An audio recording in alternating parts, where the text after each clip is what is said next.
everyone, I have been colouring in this picture. This is from the Rita Berman book, Welt Unter der Lupe Lande, and it's a very cute wintry bear picture which I've been really enjoying doing. And I'm going to do within this space here a winter sunrise or sunset, and I'm happier with sunset, I think. And I thought I would just show you how I'm going to do it. I thought you might enjoy that. I'm using my Derwent Lightfast pencils. You can use any pencils though. These are nice for a sort of graduated colour. There's quite a few. This is the 72 set. So I'm going to use a sort of selection like this. I will talk you through as I go. So I was thinking about starting with red, but I think orange goes nicely with these mountains as I've coloured them as. You might feel that these were like ice crystals, but I decided that these bits would all be ice and like glaciers, and these would be mountains. It was just my interpretation. I'm going to start with the flame colour, so I'm quite far away from the camera because we've got quite a big area. I'm going to zoom in a little bit, but I obviously need to be able to keep all of the area that I'm colouring in shot. So the whole of the area under the here and this bit as well, without including these glacier bits, is what we're going to be colouring. So starting with the flame, as I said, I'm just going to start putting down a little bit of orange. Now I want a side to side action, just because with sky that looks better. Sky doesn't usually have a sort of up and downy lines on it, but it sometimes does have lines going in this direction. Now my plan is to start it off dark and go to light at the top. So I'm putting on a few layers of orange down at the bottom here, and then less as we go up, and just sort of trying to fade it out as best I can, and do the same here. This is the darkest part down here, the sort of lowest parts of the darkest parts. Try to make sure that you've worked out which lines are the edges of tree branches and which are the edges of the glaciers, and then it makes it a little bit easier to fill in the spaces, because I don't want orange on my glaciers or ice blocks, whatever they are. I can take this orange quite far up here because I'm going to do a little bit down here as well. So I want it to, so it's going to meet up here. Now if you find it hard fading it down, just touch the paper really gently and just make the lightest mark you can. That's the best way to get a nice light touch. It takes practice. Also patience. I can sometimes be in a hurry. I don't know why, you shouldn't be in a hurry when you're colouring, but sometimes you just feel anxious and hurried, and then you might sort of press too hard and go too fast. So I'm just bringing those up so they're sort of roughly even across. You don't have to be exact, but you know, I just want it roughly the same. So that's all I'm going to do at the moment with the flame colour. Now I'm going to go in for the amber gold. Now this is a sort of orangey yellow, as I hope you can see. If you're using any set of pencils, just go for a few shades up from the orange. I'm going over the top of the orange. I find it's easier to blend it that way. Now with the Derwent Lightfast, sometimes they can leave little dots behind. You know, you can see the paper through. I found this a lot when I was colouring as part of the bear, especially as I faded it down. I wanted to fade it down, but then it left a lot of paper. Obviously there is still some white paper showing through, but the Derwent blending pencil is very, very good with Derwent products. It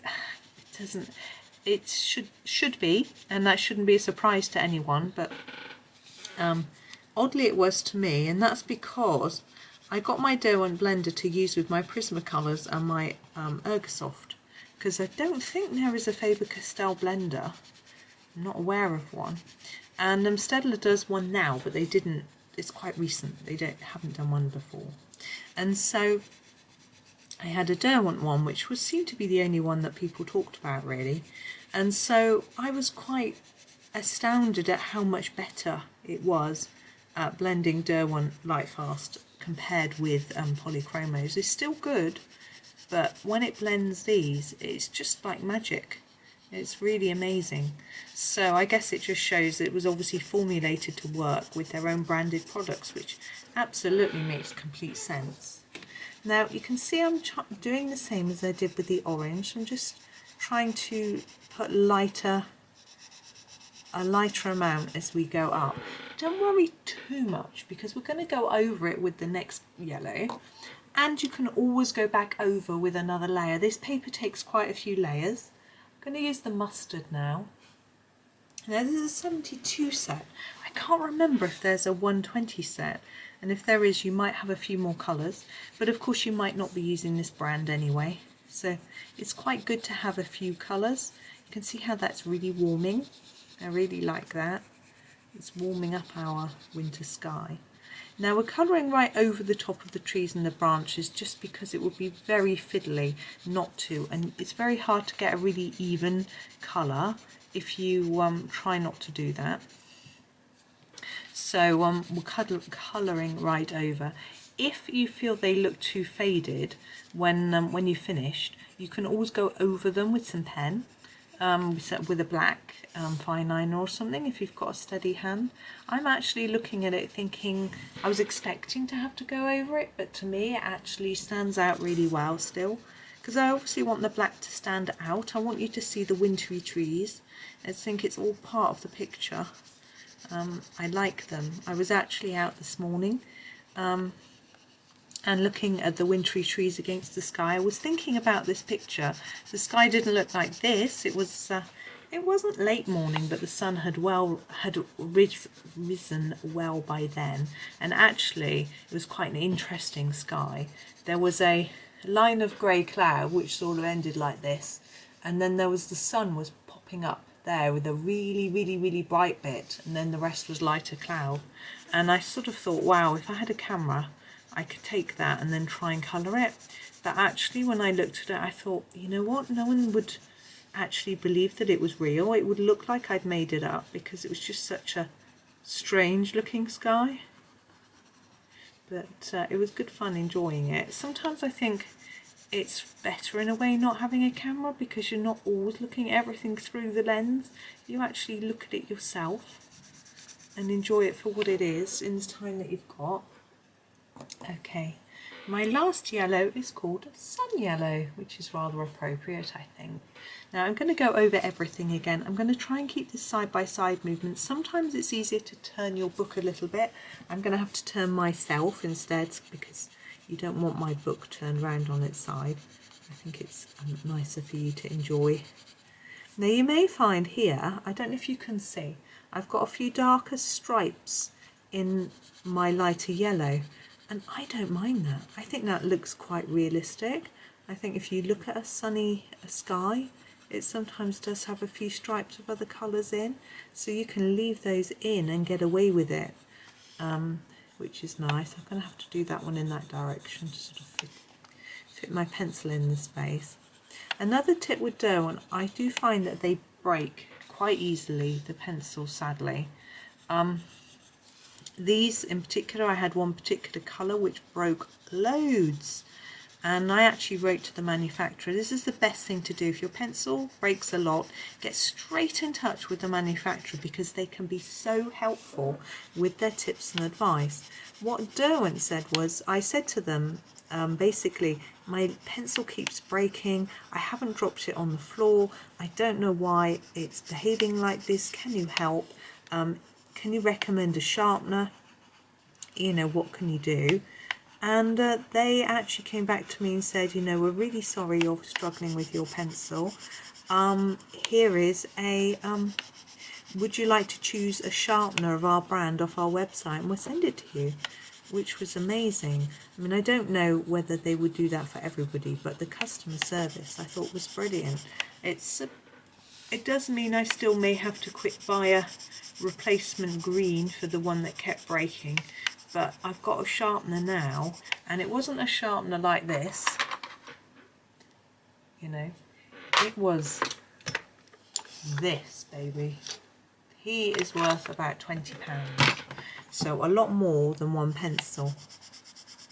And this is what I use to get these very long ends on the pencils. It produces very sharp point. I'll show you one I've recently sharpened. Except I can't because I don't have one. Here we go. That one's quite sharp. So they come to a nice point. I tend to snap the end a little bit because I'm quite clumsy like that. I'm wondering whether to leave a few bits of white in this top bit of sky, just to make it look like there's a bit of cloud. I'm just leaving a few bits and looking. I don't know if it looks like I've just been clumsy with my colouring or whether it works. I think I'd just do them slightly lighter rather than completely white. Maybe that might be better. I do like these little birds as well. I think the detail is so lovely. Now, if you want to, at this point, you can take your orange or your dark yellow and put a few stripes through to sort of make it look. I'll show you. So we'll get the flame and we'll just sort of go just a few lines up. Do you see? I don't know how clear that is. And then we'll do the same with the amber gold.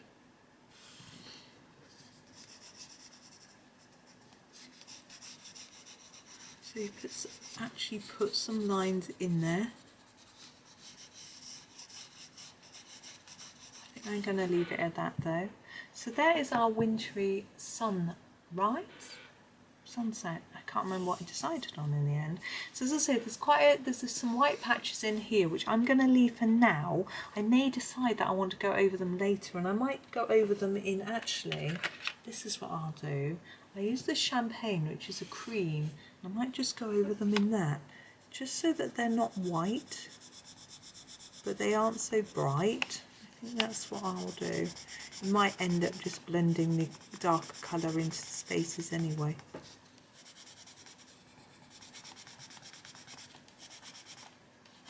There we go. I think that's better. What I'm going to do as well is to put that also behind the bear. Now, because we start with the orange, I'm going to start with the orange up here. It may look a little strange, but I'm going to try it. Now this edge here, I've got a piece of paper in the page, but you can see it goes all the way down the page. I'm not sure whether I want to take that down. On this side it doesn't, because we get into the spine. So I'm not sure if I want that orange to come all the way up from the bottom to there or not. What I'm probably going to do is start it here, but I want to go all the way to the edge of the page. I'll start it here and do it, and then I'll have a think about whether to colour it all the way down there or not. I think it will be one of those personal taste things where it's up to you to decide. Okay, so I'm going to do that now, and my next video is going to be showing you how to do some of these glacial parts, and you'll be able to see what I decided with regards to the sunset, or I might just take a photo and pop it at the end of the video. That's probably the easiest thing for me to do, isn't it? I'll do that. I'll take a photo. But as I say, for you, if you feel that these are too faded, you can go over them in pen and the birds. And actually what I think would be really nice is to do some birds in the top. But I'm not going to. I'm just not confident enough with the pen to do that. But you could put some birds in the top in the background. I think that would work really well. Anyway, I'm going to go away and finish off this. And I shall be back in the next video of this series to show you how to do the how I'm going to do these glaciers. And you can have a look and think about whether you'd like to do them in the same way. So thank you so much for watching. And there he is. For you to see, and happy colouring.